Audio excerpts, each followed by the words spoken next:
पालक मध्य प्रदेश महासंघ के वो अध्यक्ष हैं और राजेश जौहरी जी वरिष्ठ पत्रकार हैं और संदीप पौराणिक जी भी वरिष्ठ पत्रकार। तो आज चर्चा करेंगे इसी पर। तो सबसे पहले कमल जी आपसे ही जानेंगे कि स्कूल खोलने का अब चूंकि कोरोना की रफ्तार से सबसे ज़्यादा यदि प्रभावित कोई क्षेत्र हुआ है तो वो है एजुकेशन, और एजुकेशन में भी खासकर बच्चे। तो अब बच्चों के भविष्य को लेकर सरकार चिंतित है तो उनके स्वास्थ्य को लेकर गंभीर भी। दोनों स्थितियां सरकार को फेस करनी। क्या लगता है कि स्कूल 31 जनवरी तक खुल जाएंगे जैसा मुख्यमंत्री शिवराज सिंह चौहान ने संकेत दिए, या शिक्षा मंत्री जो हैं स्कूल शिक्षा मंत्री इंदर सिंह परमार कह रहे हैं, और यदि खुलेंगे तो किन मापदंडों पे आप क्या सोचते हैं, और नहीं खुलना चाहिए तो क्यों? देखिए, अभी तो 31 तारीख तक टोटल स्कूल बंद है, जो कि माननीय मुख्यमंत्री जी ने भी कहा है और गृह मंत्री जी ने भी कहा और शिक्षा मंत्री जी ने भी कहा है। तो 31 तारीख तक जो भी समीक्षा लेकर बैठक लेकर जो भी निर्णय होगा वो सरकार का निर्णय होगा। और लेकिन कहीं ना कहीं जाकर आज कोरोना के पेशेंट्स भी बढ़ रहे हैं, तो सरकार को सुरक्षा तो देना पड़ेगी, क्योंकि कहीं ना कहीं ऐसी नीति लाना पड़ेगी, क्योंकि 2 साल में आज बच्चों की, हम भी जानते हैं आप भी जानते हैं, कहीं ना कहीं जाकर ऑनलाइन एक वैकल्पिक व्यवस्था हो सकती है। जो फिजिकल पढ़ाई होती है वो पढ़ाई नहीं हो पाती है। पालक महासंघ की हमेशा मांग ये रही है कि हमें सबसे पहले बच्चों की सुरक्षा चाहिए। सुरक्षा के बाद सरकार जो भी निर्णय लेती है उसके लिए हम लोग जो भी होगा उसके लिए धन्यवाद भी कहेंगे। लेकिन आज 15 साल से लेकर 18 वर्ष के बच्चों में जो आज वैक्सीन वगैरह जो लग गई है, लेकिन अभी दूसरा डोज नहीं लगा है। और दूसरी बात यह है कि पहली से लेकर 9वीं तक के बच्चों की जो इसको एज कम होती है उसको भी ध्यान में रखना पड़ेगी। उसको ध्यान में रखते हुए राज्य सरकार क्या निर्णय लेती और क्या निर्णय नहीं लेती, उसके आधार पर हम लोग पालक महासंघ की ओर से और प्रदेश के अभिभावकों के जो हमारे पास सुझाव आएंगे वो राज्य सरकार को हम लोग प्रेषित करेंगे कि ऐसा नहीं, ऐसा होना चाहिए। और बाकी फिर माननीय मुख्यमंत्री जैसा उचित जो भी निर्णय लेंगे उसको 31 को ही स्पष्ट हो पाएगा। बिल्कुल। संदीप पौराणिक जी, मुख्यमंत्री समीक्षा बैठक ले रहे हैं, ये आपको भी जानकारी है। तो क्या लगता है कि अब स्कूल खोलने पर सहमति बनेगी, या फिर जो स्थितियां हैं अभी उनके हालात देखते हुए कुछ और आगे बढ़ाया जाएगा स्कूलों का मामला? देखिए महेंद्र जी, अगर हम स्कूल शिक्षा मंत्री की बात करें तो उन्होंने इशारों में जो बात कही है उससे मुझे लगता है कि 31 को स्कूल 31 के बाद जल्दी खुलना आसान नहीं लगता, क्योंकि उन्होंने एक शब्द कहा है कि अगर यही स्थितियां रही तो लगभग वही चल रही, 1000-2000 का अंतर आ रहा है, बहुत ज्यादा अंतर तो नहीं आ रहा। 10,000 से 8,000 पे, 8,500 9,000 पे चल रहे हैं। तो कुल मिलाकर के अगर स्कूल शिक्षा मंत्री की बात करें तो लगता है कि अभी स्कूल जल्दी नहीं खुलने वाले। लेकिन मुख्यमंत्री ने जो बात कही और जो समीक्षा कर रहे हैं, मुझे लगता है कि आने वाले 2 दिन बाद फिर समीक्षा होगी, तब सरकार बेहतर फैसला ले सकेगी। और उसे लगेगा कि अगर 5,000 के आसपास केस आ गए हैं तो हो सकता है स्कूल खुल जाए। लेकिन अगर 8,000 और 9,000 के बीच बने रहते तो मुझे नहीं लगता कि खुलेंगे। जी, एक चीज ठीक और बात है।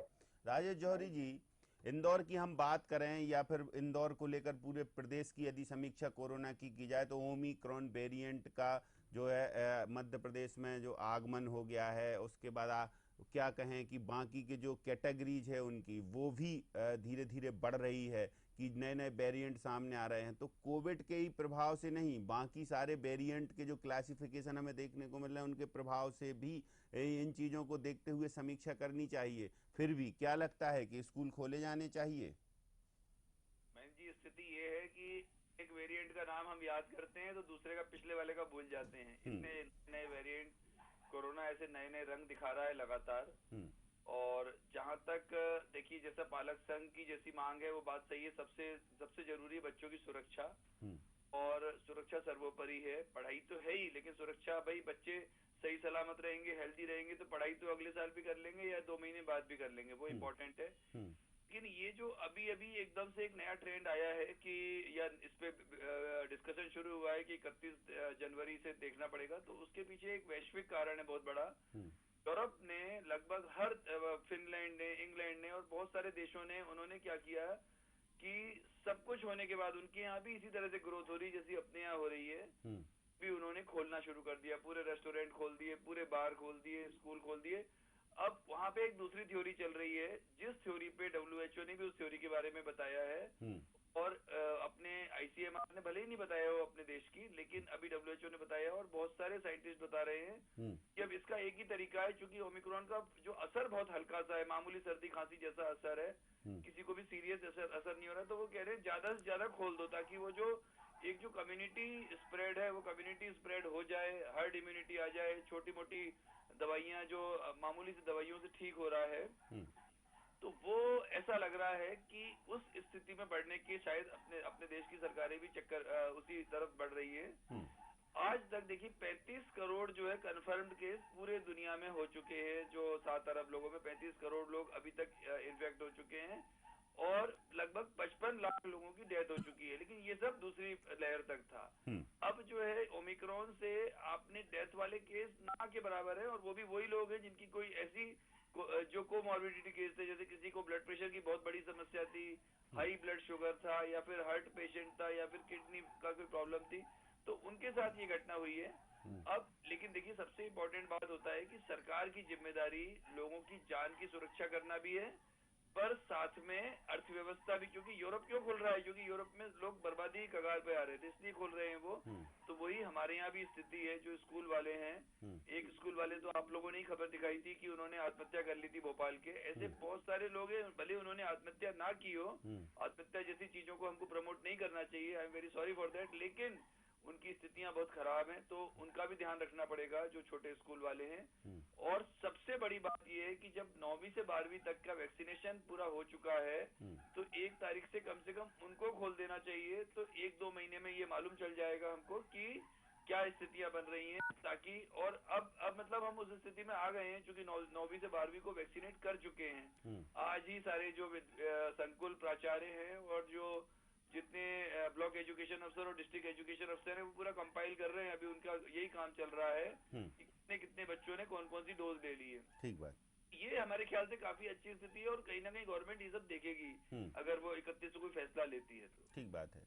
कमल जी, मुख्यमंत्री समीक्षा बैठक लगातार ले रहे हैं, आज भी ले रहे हैं, तो क्या लगता है कि जिस तरीके से आपने कहा कि ऑनलाइन पढ़ाई एक वैकल्पिक व्यवस्था हो सकती है, लेकिन ऑनलाइन पढ़ाई मध्य प्रदेश के लिहाज से जो स्कूल शिक्षा मंत्री हैं वो ही कह चुके हैं कि ये संभव नहीं है कि हर बच्चे को ऑनलाइन पढ़ाई से जोड़ा जा सके, क्योंकि कनेक्टिविटी की भी प्रॉब्लम कह लें, इंटरनेट की भी प्रॉब्लम कह लें, या मोबाइल की भी प्रॉब्लम कह लें, बहुत सारी ऐसी समस्याएं स्थानीय तौर पर आ जाती हैं। तो अब क्या कि स्कूल खोले जाएं तो सुरक्षा की गारंटी कैसे? पहली बात तो जो आपने कहा कि भाई एक तो 50% से खोले जाएं, फिर वही स्थिति, नहीं तो 100% से खोले जाएंगे, तो कितना एहतियात, कितनी सुरक्षा, कैसे संभालेंगे स्कूल संचालक या जो स्कूल स्टाफ होगा बच्चों को?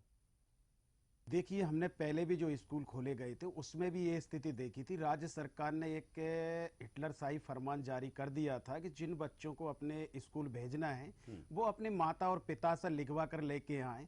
मतलब स्कूल जिम्मेदारी लेना नहीं चाहता, सरकार जिम्मेदारी लेना नहीं चाहती, तो हमारे बच्चे की सुरक्षा सरकार सिर्फ इतनी जिम्मेदारी लेती है कि आज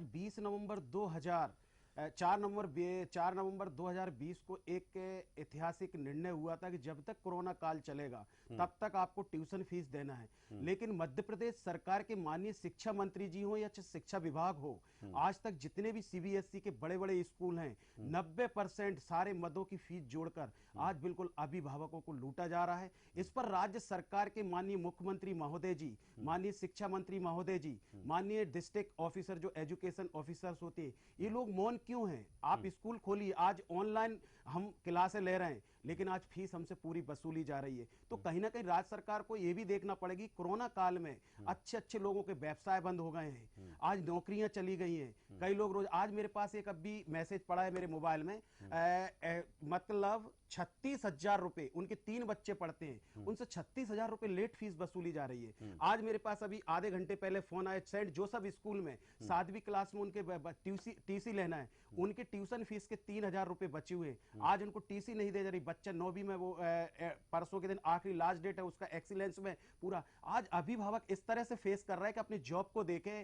कि बच्चों को देखे, सरकार की जिसमें सबसे बड़ी फेल्यूर है, सरकार में शिक्षा की बिल्कुल भी स्पष्ट नीति ना होने के कारण आज मध्य प्रदेश का प्रत्येक अभिभावक बुरी तरह से परेशान है। राज्य सरकार की शिक्षा विभाग टोटल इस मान नीतियों पर फैले। आज कोरोना काल में जिस तरह से जो 2 साल से आज अभिभावक परेशान हो रहा है, आज स्पष्ट नीति बनाइए ना। निजी स्कूल भी आज चलाना है, उनको भी बेनिफिट्स होना चाहिए, अभिभावक को भी होना चाहिए, और राज्य सरकार, लेकिन राज्य सरकार ने कभी भी ऐसी गंभीरता पूर्वक कोई स्पष्ट नीति नहीं कही कि स्कूलों के हित में हो या अभिभावकों के हित में हो।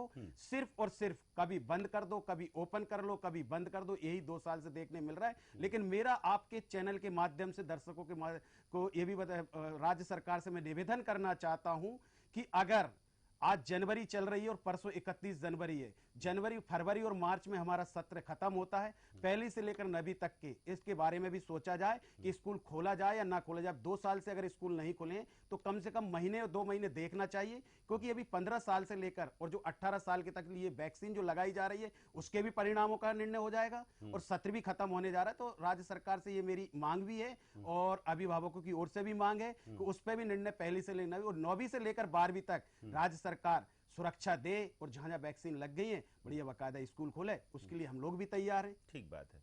संदीप पौराणिक जी, कमल विश्वकर्मा जी ने कहा है कि सुरक्षा सबकी हो, स्कूल संचालकों की भी हो, बच्चों की भी हो, अभिभावकों का भी ध्यान रखा जाए, सरकार को जिम्मेदारी भी लेना चाहिए। इतनी सारी बातें, सरकार के लिए कई मुश्किलें खड़ी करने वाली बातें हैं ये। तो बीच का रास्ता क्या ऐसा निकालना चाहिए, क्योंकि ऑनलाइन जो पढ़ाई है उसको तो हम भी नहीं कह सकते, और आप भी चूंकि ग्रामीण अंचलों में जाते होंगे तो देखते होंगे कि संभावनाएं नहीं है। तो अब ऐसी व्यवस्थाएं, बीच का रास्ता सरकार निकाले। आप तो चूंकि समीक्षात्मक रूप से पूरे प्रदेश का जो है अध्ययन करते हैं, चाहे शिक्षा विभाग की हो या फिर अन्य विभाग हो, तो क्या लगता है क्या होना चाहिए ऐसे बीच का रास्ता?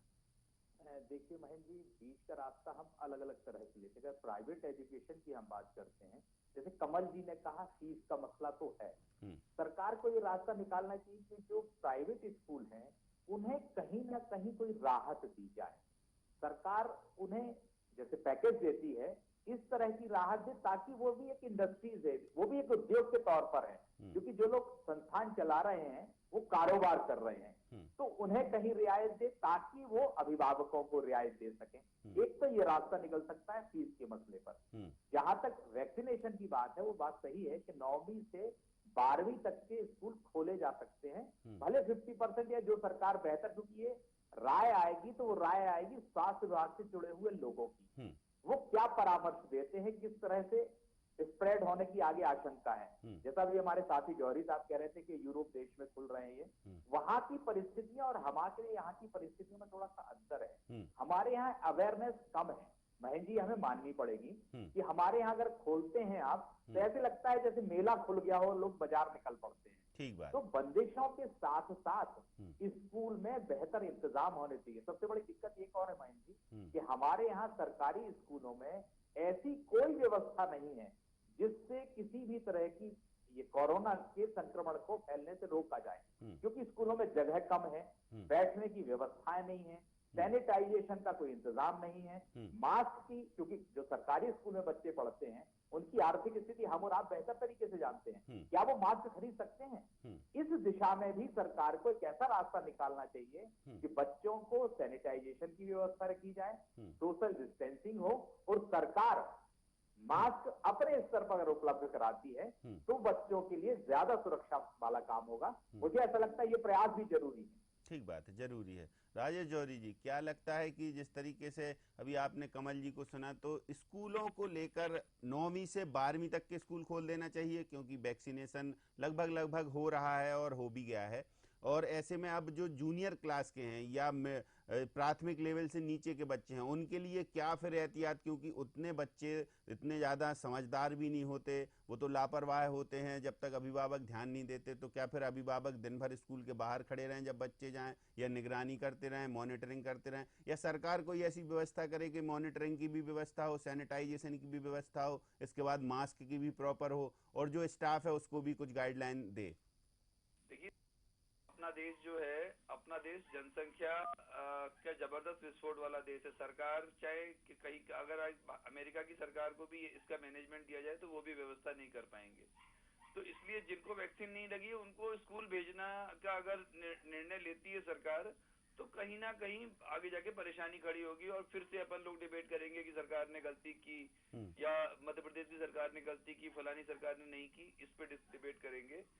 और जहां तक बात है 9वीं से 12वीं के बच्चों की, तो वाकई आप सही कह रहे हैं कि वो काफी समझदार होते हैं। वो लोग काफी कुछ अच्छा बुरा समझते हैं। उन्होंने अपने आस पड़ोस में जो लोग खोए हैं, जो रिश्तेदार कोरोना का ग्रास बन चुके हैं, वो उनको दिखा है, तो उनको मालूम है कि ये कोरोना खतरनाक चीज है, तो वो काफी हद तक समझ सकते हैं।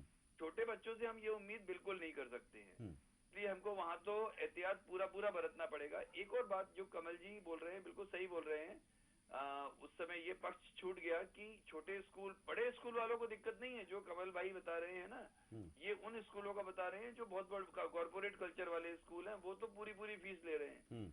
छोटे स्कूलों का, आप छोटे स्कूलों को जो होते हैं, जो कि सरकारी स्कूल से तो अच्छे होते हैं, पर उनके पास वैसे संसाधन नहीं होते हैं और बहुत छोटे कैपिटल से शुरू किए हुए स्कूल होते हैं, उनकी हालत इस समय बहुत खराब है। तो उनका, और लेकिन जब उनकी हालत खराब है तो पेरेंट्स की भी हालत खराब है, क्योंकि पेरेंट्स की सही, या अगर नौकरी गई नहीं है तो उनकी तनख्वाह आधी हो गई है, 1/4 हो गई है, किसी की 10% कम हुई है, किसी की 20% कम हुई है, ये तो हुआ, और कईयों की नौकरी चली गई है, तो ये तो हुआ है, इसमें कोई शक नहीं है। तो जहां तक पैकेज की बात है, अपने देश में ऐसा लगता नहीं, इसकी मांग पहले भी कई बार हुई है कि पैकेज होना चाहिए, पर ऐसी स्थितियां नहीं दिख रही। आपको स्कूल वालों की बात बताएं, अगर कमल जी को भी ऐसे स्कूल वालों के लिए आवाज उठानी चाहिए। आप पालक संघ के हैं, पर कहीं ना कहीं पालक संघ की जिम्मेदारी उन स्कूलों को भी रिवाइव करने की है जो खात्मे की कगार पे हैं। आरटी का जो पैसा मिलता है स्कूल वालों को, 2016-17 के पैसे भी कई लोगों को नहीं मिले हैं, 17-18 के नहीं मिले, 18-19 के नहीं मिले, और 19-20 के नहीं मिले। अभी 20-21 का ऑनलाइन चालू है, पूरा पोर्टल पिछला बंद हो चुका है। अब क्या हो रहा है कि वो स्कूल वाले बार बार अपने जो डीपीसी होते हैं, जो जिला शिक्षा अधिकारी होते हैं, ब्लॉक एजुकेशन अफसर, उनके पास घूमते जाते हैं, वो आगे मैसेज फॉरवर्ड करते हैं कि इनको वापस से एक बार मौका दिया जाए। जो इनके, क्योंकि क्या था उसमें कुछ ओटीपी की व्यवस्था थी कि जब ओटीपी आएगा, आधार कार्ड, आधार से रिलेटेड मोबाइल पर ओटीपी आएगा तो ही उस बच्चे का नाम चढ़ पाएगा। तो वो छोटा अमाउंट है, लेकिन उन छोटे स्कूलों के लिए बहुत बड़ा अमाउंट है। ठीक बात। तो वो अमाउंट उनको नहीं मिल पा रहा है, इसी कारण से वो बहुत परेशानी में है। और आपको बताएं, एक स्कूल अभी छोटा सा स्कूल था, जिसका की मुश्किल से 4 या 4.5 हजार स्क्वायर फुट पे बना हुआ था। उसके संचालक हैं, उन्होंने बताया कि हमको 20 लाख रुपए लेना है सरकार से आरटीई का। अब आप बताइए, वो 20 लाख रुपए उसके पेंडिंग हो गए। अगर वो मिल जाते तो हो सकता है वो अभिभावक को परेशान ही नहीं करते, वो किसी को डीसी देने में भी मना नहीं करते, क्योंकि अब उनके सामने संकट खड़ा हो गया है अपने खुद के जीवन यापन का। ठीक बात। इसलिए वो भी कर रहे हैं। तो हमारे पेरेंट्स भी परेशान है, लेकिन छोटे स्कूल वाले भी परेशान है, वो भी देखना पड़ेगा। एक बात और है महेंद्र जी, बहुत इंपॉर्टेंट बात है जो इसमें, कि जिनको कोरोना हुआ था, जिन बच्चों को या जिन लोगों को, अधिकतर बच्चों को अभी ऐसे केस आ रहे हैं इंदौर में कि 1 महीने के बच्चे बहुत सारे पॉजिटिव है। कल में करीब 20-25 बच्चे 1 महीने, 1.5 महीने, 2 महीने वाले कोविड पॉजिटिव थे। तो अब उसमें क्या हो रहा है कि, और उसमें कई बच्चे ऐसे आ रहे हैं जिनकी उम्र 10 साल है, 12 साल है, जिनको कोरोना हुआ था, कोरोना के लक्षण हुए थे, पता नहीं चल पाया। उनके साथ एक नया चीज आ रही है, वो है MIS-C, जिसे कहते हैं मल्टी सिस्टम इन्फ्लेमेटरी सिंड्रोम। उसमें पूरी स्किन पे रैशेज हो रहे हैं, किसी के होंठ पूरे फट रहे हैं, किसी को अनावश्यक रूप से उसका पूरा चेहरा बिगड़ जा रहा है, बुखार हो रहा है, सर में खुजली हो रही है, और ये एक पोस्ट कोविड इफेक्ट जो आ रहा है, ये भी समस्या आ रही है बच्चों में। तो अभी मतलब इतना आसान नहीं है छोटे बच्चों के लिए हम स्कूल खोले। तो फिर मेन बात यही है कि आपके चैनल के माध्यम से, कि जो 1ली से 8वीं तक के बारे में और उससे नीचे वालों में रिस्क लेना बहुत ही बड़ी गलती हो सकती है हमारी। बिल्कुल। कमल जी, क्या लगता है कि जो स्कूल, जैसे आपने कहा कि सर्वाइवल स्कूलों को भी करना है, स्कूल संचालकों को भी करना है, तो जो छोटे स्कूल हैं उनके लिए तो बड़ा कठिन दौर है इस समय, और आरटीई का जो पैसा सरकार नहीं दे रही है, इससे भी थोड़ा बहुत तो परेशानियां बढ़ती हैं, क्योंकि यदि वो पैसा मिल जाए तो निश्चित तौर पर कुछ स्कूल का भी विस्तार हो जाए और अभिभावकों को भी परेशान ना करें जो संचालक हैं। लेकिन इसके सबके इतर जो आपने कहा कि 9वीं से 12वीं तक की कक्षाओं को खोल देना चाहिए, उनका कम से कम पढ़ाई का नुकसान ना हो, लेकिन पहली से 8वीं तक के लिए भी कुछ ऐसी सरकार को व्यवस्था करनी चाहिए, जैसा संदीप जी ने कहा या राजेश जी ने कहा, कि कम से कम थोड़ा बहुत तो वो पढ़ते रहें, अध्ययन लगातार होता रहे, सतत प्रक्रिया रहे शिक्षा की। क्योंकि पिछले 2 साल से 2.5 साल से हम देख रहे हैं लगातार सबसे ज़्यादा यदि डैमेज हो रहा है तो फाउंडेशन लेवल डैमेज हो रहा है, यानी पहली से और 5वीं तक, 8वीं तक, या फिर सीनियर लेवल पर तो फिर भी बच्चे अपना ऑनलाइन कुछ ना कुछ कर लेते हैं, ढूंढ लेते हैं, नेट से ढूंढ लेते हैं, लेकिन छोटे बच्चों को जब तक कोई गाइडलाइन देने वाला टीचर ना मिले या फिर मदर फादर ना इतने एक्टिव हों तो फिर बड़ी समस्या होती है। क्या कमल जी, क्या कहेंगे? देखिए महन जी, बिल्कुल ये मुद्दा बहुत ही गंभीर मुद्दा है और छोटे बच्चों के लिए। पहले मैं अपने जौहरी जी की बात पूरी आगे करना चाहूँगा। उन्होंने एक बहुत अच्छा मुद्दा उठाया कि आरटीआई के पैसे नहीं मिल रहे हैं। ये बात बिल्कुल सही है। 17, 18, 18, 19, 20, 21 मध्य प्रदेश सरकार ने आरटीआई के, जो आरटीआई स्कूल में माध्यमिक शिक्षा बोर्ड के बहुत सारे स्कूल हैं, आज वो स्कूलों की हमने कभी उनके लोगों के लिए ना तो कभी शिकायत की और ना हम लोग, क्योंकि माध्यमिक शिक्षा बोर्ड के जितने भी स्कूल संचालित हैं वो अपर भी नहीं है और लोअर भी नहीं है। बहुत अच्छी एक शिक्षा एक मौलिक अधिकार है, वो शिक्षा के क्षेत्र में अपना कार्य कर रहे हैं। लेकिन ये बात बिल्कुल सही है कि पिछले 4 सालों से पैसा नहीं मिला, उनको पैसा नहीं मिला। पैसा ना मिलने के कारण आज किसी की किराए की बिल्डिंग थी तो आज किराया ना देने के कारण उसको स्कूल बंद करना पड़ रही। और सबसे बड़ी बात, एक और मुद्दा की बात यह है, पिछले साल मध्य प्रदेश सरकार को केंद्र सरकार ने 146 करोड़ आवंटन कराया था, लेकिन मध्य प्रदेश सरकार ने 66 करोड़ रुपए इन लोगों को मिला था, जिसमें से मध्य प्रदेश सरकार ने 66 करोड़ में से टोटल लगभग 33 करोड़ रुपए के आसपास प्रयोग में लाए और वो वर्ष एंड होने के कारण वो लैप्स हो गया। कि कितनी बड़ी मध्य प्रदेश सरकार और शिक्षा विभाग का ये फेल्यूर पॉइंट है कि आपके पास 66 करोड़ रुपए आपके पास आया, वो 66 करोड़ में से आपने 32 से 33 हजार करोड़ रुपए आपने खर्च किया और आज हमारा जो मध्य प्रदेश का जो एक हिस्सा था उस हिस्से को आपने लैप्स कराया। तो कहीं ना कहीं इसमें शिक्षा विभाग की नीतियां गलत हैं और 4 सालों से आज अगर माध्यमिक शिक्षा बोर्ड के स्कूलों को आरटीआई का पैसा नहीं दे रहे हैं तो कहीं ना कहीं जाकर आज उन स्कूलों को ये लोग बंद करना चाहते हैं। और जो बड़ा जो शिक्षा माफिया है, जो कॉर्पोरेट घराने के जो स्कूल चला रहे हैं, उनके लिए मध्य प्रदेश सरकार सपोर्ट कर रही है ताकि स्कूल में जो छोटे छोटे स्कूल बंद हो जाएंगे, बड़े बड़े स्कूलों में शिक्षा एक मौलिक अधिकार है। और राज्य सरकार से मेरा निवेदन है कि सबसे पहले अगर शिक्षा होगी, प्रत्येक घर के बच्चे को शिक्षा मिलेगी तो स्मार्ट भी हो जाएगा, रोजगार भी ढूंढ लेगा और अपने आप डेवलपमेंट भी कर लेगा। कोविड के दौर में क्या इंप्लीमेंट करे सरकार, क्योंकि सरकार की भी जवाबदेही काफी है। यदि उन्होंने खोल दिए तो हम ही आप फिर डिबेट करेंगे, जैसा जौहरी जी ने कहा कि सरकार ने लापरवाही कर दी। सरकार यदि पॉजिटिव भी जाएगी तो भी नेगेटिव है और नेगेटिव जाएगी तो नेगेटिव है। देखिए, इसमें सरकार को सबसे बड़ी बात क्या है, जब भी कोई भी सरकार जो सुझाव लेती है तो आज तक ये समझ में नहीं आता कौन सुझाव देता है और कौन सुझाव नहीं देता है। आज अगर हमारा बच्चा नर्सरी में जाना चाहता है, 3rd, 2nd में जाना चाहता है, 4th में या 5th में जाना चाहता है, उसमें ज्यादा से ज्यादा अभिभावकों के सुझाव लिए जाएं, उस पर शिक्षा विभाग को और माननीय मुख्यमंत्री महोदय जी को समीक्षा करना चाहिए। लेकिन ऐसे लोग समीक्षा कर रहे हैं, मुख्यमंत्री आज ही कर रहे हैं, अभी कर रहे हैं। जब हम बात तो सुझाव भी तो लेना चाहिए ना। राज्य सरकार ने सुझाव जून में लिए थे, जून के बाद आज जुलाई, अगस्त, सितंबर, अक्टूबर, नवंबर, दिसंबर, यानी कि लगभग 6-7 महीने हो गए। आज की परिस्थिति अलग है, जून की परिस्थितियां अलग हैं। तो कहीं ना कहीं जाकर राज्य सरकार को इस निर्णय लेने से पहले बहुत गंभीरता पूर्वक लेना पड़ेगी। जैसे जौहरी जी ने कहा कि यूरोप में स्कूल है, यूरोपों के पास, देशों के पास जो आज उन कंट्रियों के पास जो संसाधन है वो हमारे हिंदुस्तान में सरकारी शिक्षा में वो सिस्टम नहीं है। आज बहुत ही हालात खराब है। कोविड को लेकर बड़ा गंभीर होना पड़ेगा सरकार को। बिल्कुल सरकार संदीप जी। महेंद्र जी बिल्कुल सही कहा है जी। इस मामले में गंभीर होने की जरूरत तो है, स्वाभाविक सी बात है। और बच्चों का मसला है, देखिए महेंद्र जी, ये गंभीर विषय है और मुझे ऐसा लगता है कि सिर्फ संख्या या आंकड़े के आधार पर फैसला नहीं होना चाहिए कि इतने लोग कोविड में आज 8,000 आए हैं, संख्या कल 9,000 थी या 7,000 आ गई। जैसा कमल जी ने कहा, कहीं ना कहीं उन बच्चों के पालकों से भी सरकार को फीडबैक लेना चाहिए, क्योंकि स्कूल भेजना किसे है, भेजना तो पेरेंट्स को है ना बच्चे को। तो कहीं ना कहीं उनके सुझाव भी सरकार को लेना चाहिए। 31 की बैठक के पहले, जैसे कमल जी ने कहा, मैं भी इस बात से पूरी तरह सहमत हूँ। कहीं ना बैठक तो आज भी हो रही है, मुख्यमंत्री समीक्षा बैठक कर रहे हैं अभी, लेकिन फैसला नहीं होगा। फैसला तो मुझे लगता है